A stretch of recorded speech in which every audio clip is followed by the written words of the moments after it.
Mike Sanders lives in Riverside. He delivers packages on his bike for a local courier service around town. Sanders averages about 45 miles a day. In his spare time, he works on his writing.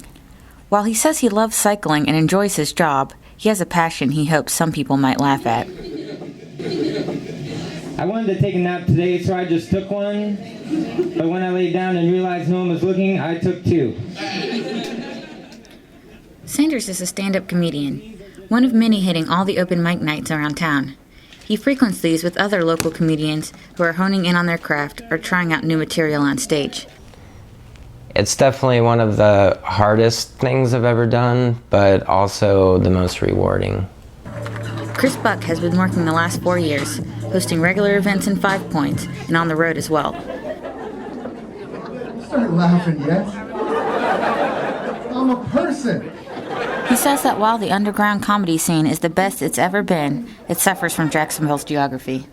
The city's broken up like a bunch of separate suburbs. So nobody comes from the beach over to here, nobody goes from here over to the beach, nobody goes from north side, south side, west side, everything. So it's all broken up. But if then you put a celebrity in the town that has complete national, international recognition, the whole town will come together and go to that event. So it's a big city for that day. Other comedians, like James Chafin, are proud to be part of what he considers Jacksonville's best and most interesting underground comedy scene so far. We're starting to get weirdos to come out. We're starting to get like interesting people to come out and talk on stage and say things that I haven't quite heard before. But pride doesn't translate to respect.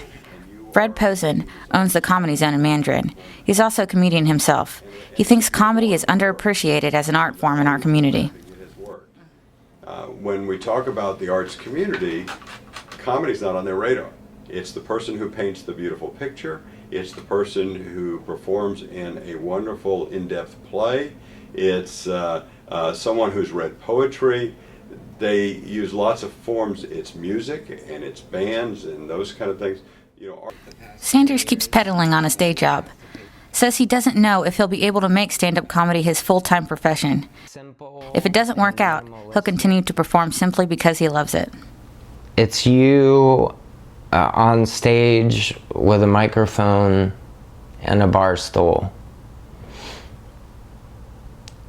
And you get those 5 minutes to say whatever you want to say. Doesn't matter whoever you are. And people will listen. Sanders hopes he's one of the few that gets the chance. Amber Lake, Inside Jacksonville.